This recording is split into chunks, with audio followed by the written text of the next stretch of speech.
Hey folks, Colin here from Sumthins Recording, and today I'm going to show you the drum parallel compression technique made famous by engineer Dave Pensado. We're going to be talking about parallel compression on drums today, but before we dive in, if you're ready to learn what it takes to get the best sounding snare drum you can, then I have just the thing for you. It is my essential guide to recording snare drum, and it's just a simple PDF that will walk you through everything you need to know, from mic choice to mic placement and position and setting your level gain. We will make sure you have everything you need to get the best sounding snare drum you can without any more hassle and any more guesswork. It's a completely free guide, and you can download it below using the link in the video description. Now let's jump in here and take a look at these drums. Now, one of the things that showed up in most of Dave Pensado's videos back in the day, and all of the into the layers that I was watching, about drum mixing and drum work, was his parallel compression chain.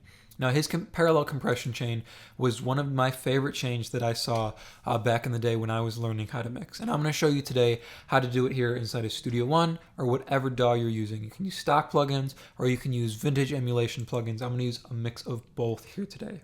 We're going to start on the kick drum, but let me show you what these drums sound like before we dive in here.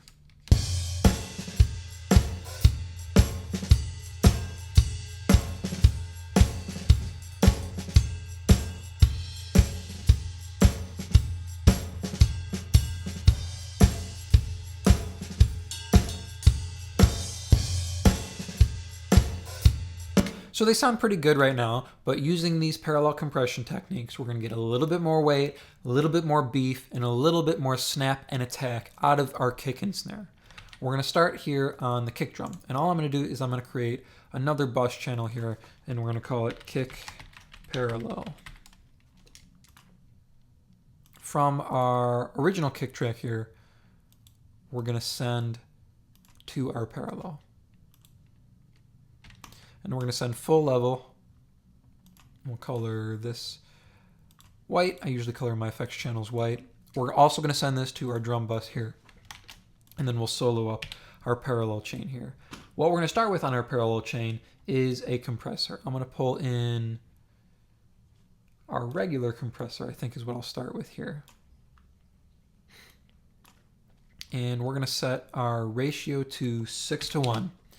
And our attack and release will leave where they are to start. What we're going to do is we're going to try and emulate the sound that you get from a famous piece of drum recording software back in the day, which is the DBX 160 XT. It was Pensado's go-to for parallel compression chain. He would use a Focusrite plugin, I believe, to emulate the sound of the DBX 160 XT. We're going to use the stock compressor here inside of Studio One. We're going to shoot for about 10 dB of compression, or 10 dB reduction on our kick drum. And because the DBX 160 XT was threshold dependent, there's a certain attack and a certain release that goes with each level of compression. I believe for about 10 dB compression, it was around 15 milliseconds attack and 80 millisecond release. We're going to go there, we're going to start there, and we'll adjust from there. So we'll go 15 and 80, and we'll adjust from there to get the sound that we want.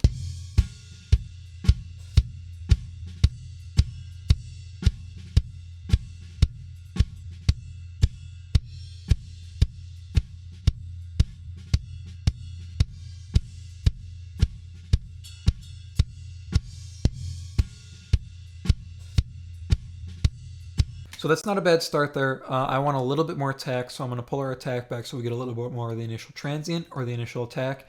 And it's a little bit too quick of a release for me. We're getting a weird kind of sucky sound on the back end of the kick. So I'm going to slow that down a little bit so it holds on a little bit longer.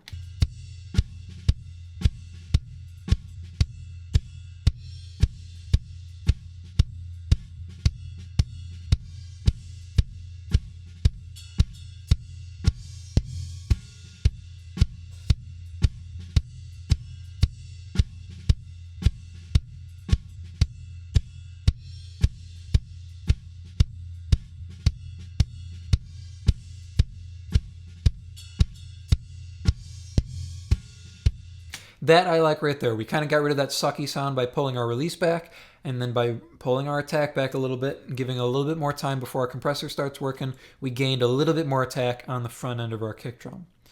Now we're going to do after this, because when we put this compressor in, we lose a little bit of our low end, is we're going to pull in a Pultec emulation. We're going to use Studio One or PreSonus's Pultec emulation, which is their passive EQ here. We don't need any high end. We'll talk about our high end in a second here. What we are going to use is our low end. So we're going to add a little bit of 60 hertz back to make sure we still retain the power in our low end, even though we're squashing the hell out of our kick drum here.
So by using our passive EQ here, we can add a little bit of that low end back that we're losing from squashing it with the compressor. And up top with our attenuator, we can control the amount of attack we want to add. So if we don't like how much attack we're getting from our compressor, we can keep it squashed, but we can attenuate the high end a little bit and control our attack. I'm liking the amount of attack we're getting from our compressor, and I'm kind of satisfied with where we're sitting, about 0.2 here on our low end. We'll do one more round here, and then we're going to pull it in and mix it with our kick drum.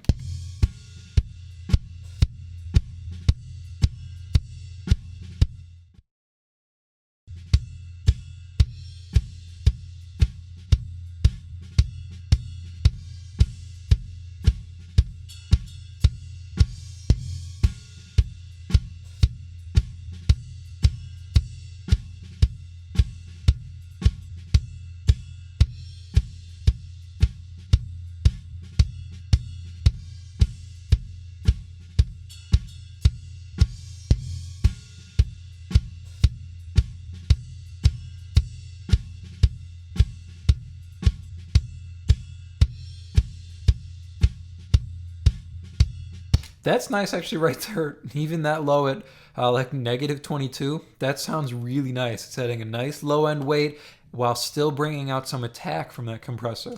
Let's see if we can get the same kind of effect on our snare drum here. So we're going to create another bus, call it Snare Parallel, if I can spell parallel right. We'll make it white, send it to our drums, and this time we will send from our snare drum to this bus. We want it to be all the way up again, and we'll solo this up here and see if we can get a little bit more weight and a little bit more attack from our snare drum. I think this time we're going to use, if I remember correctly, Pensado always used the 160 VU. So we're going to use the 160 emulation from PreSonus here, which is their Comp 160. We're set our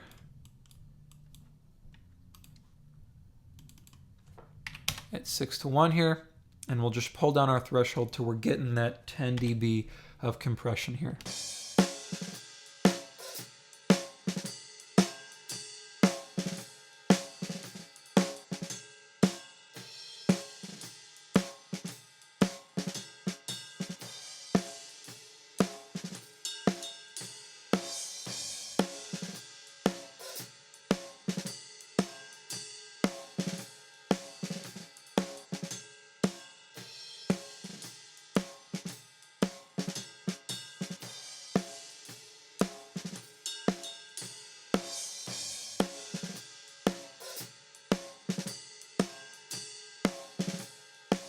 So now we have our compressor giving us a nice tight snap on the top end of our snare drum, or on our snare drum as a whole. We're losing a little bit of low end, so same thing we had with our kick drum. This time we're going to reach for our 550 emulation to get a little bit more low end on our snare drum. We'll probably end up at maybe 200 here. We can put in our shelf if we need to, and this allows us to add a little bit more mid-range or top end as well in our snare drum. So let's see if we can get this sounding good.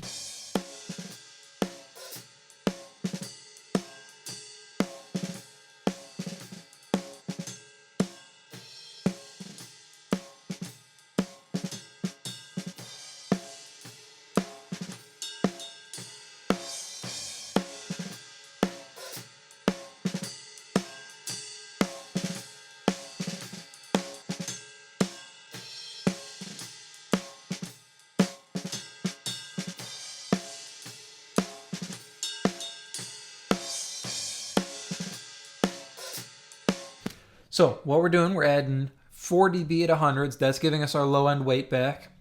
We're adding 4 dB at 1.5, so a little bit more emphasis on the mid-range to get some of that snap out a little bit more.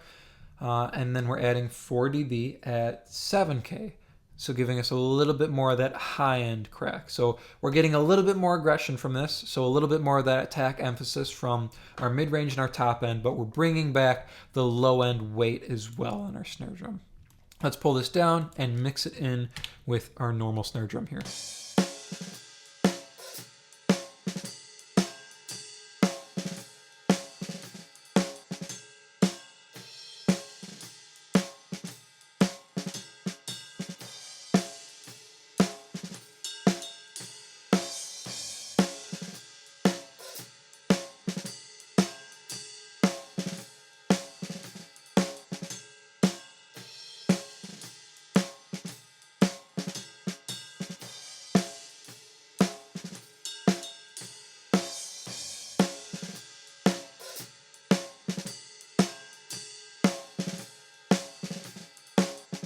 So you can hear that snap coming in from the top end boosts and from our compressor, and you can feel the low end weight that we kept on this snare parallel. I'm curious to see what our kick and snare parallel sound like just by themselves together.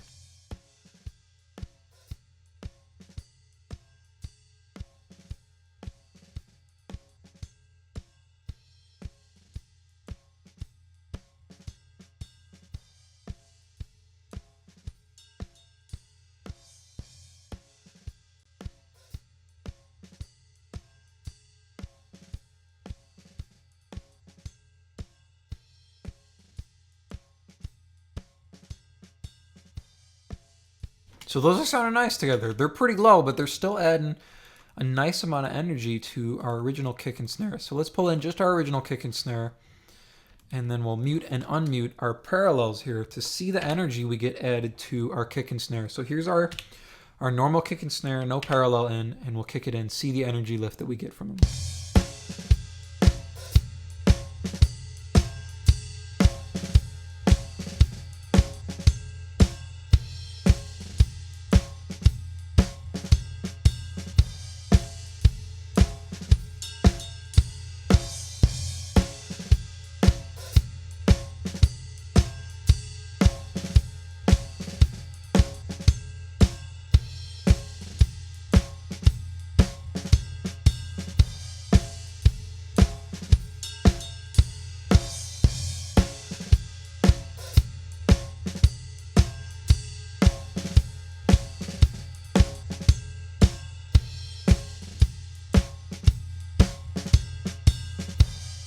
So if we go too high here, you can see that it gets a little bit boomy on our kick drum because of that 60 hertz boost.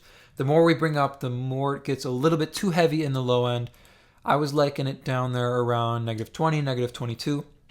But let's put it in with our entire drum here, and we'll pull these two faders back, get them sitting right, and then we'll do another A/B to see what we're getting, the energy we're getting out of them.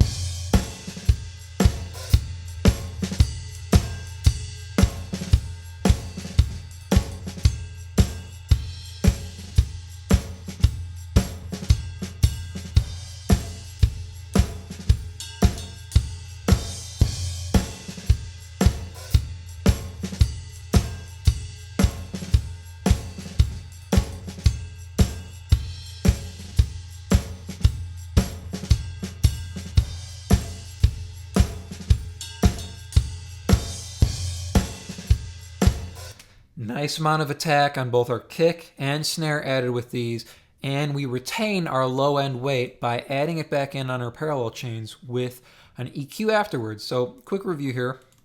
Kick drum, we have our ratio set to 6:1 on our compressor. Attack and release, you want to start at 15 and 80, doing about 10 dB of compression, and then adjust to taste to get the amount of attack and sustain that you want out of your kick drum. After that, we're using our Pultec emulation here to add back that low end weight, making sure we're not neutering our kick drum sound and only adding attack. We don't want an unbalanced sound. And then our snare drum here, parallel chain. Compressor, we're using our 160. We're doing about 10 dB compression still, 6 to 1 ratio here. That's where we're getting our snap from on our snare drum.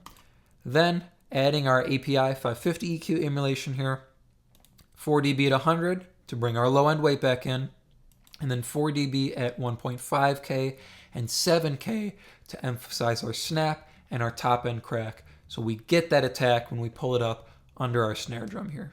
I hope that was helpful for you. Like I said, if you are ready to level up your snare recordings and start dialing in your tone, then I have just the tool for you.